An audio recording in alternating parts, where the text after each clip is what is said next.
Bakı-Quba Rusiya Federasiya sərhədi dövlət avtomobil yolunun Şabran rayonu ərazisindən keçən hissəsində ağır yol nəqliyyat hadisəsi baş verib. Niva markalı minik avtomobili Kamaz markalı yük avtomobili ilə toqquşub, daha sonra isə Kamaz qarşıdan gələn Ateko markalı yük avtomobilinə çırpılıb. Hadisə zamanı 3 nəfər ağır xəsarət alıb. Niva'nın ağır yaralanan sürücüsü Əmrullah Ağakişiyev deformasiyaya uğrayan avtomobildən çıxarılaraq Quba rayon mərkəzi xəstəxanasına çatdırılıb, vəziyyəti ağırdır. Digər iki sürücü Elnur Cəbrayılov və Samir Ağayev isə Şabran rayon mərkəzi xəstəxanasına aparılıb. Onların da vəziyyəti ağır qiymətləndirilir.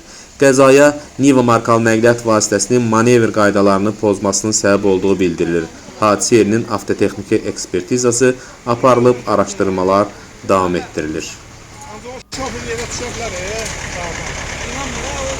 Kalmaz orada.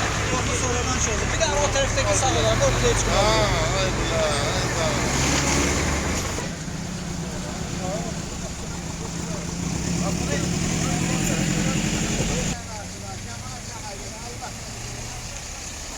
Bir tane sana akşama içine telefonu.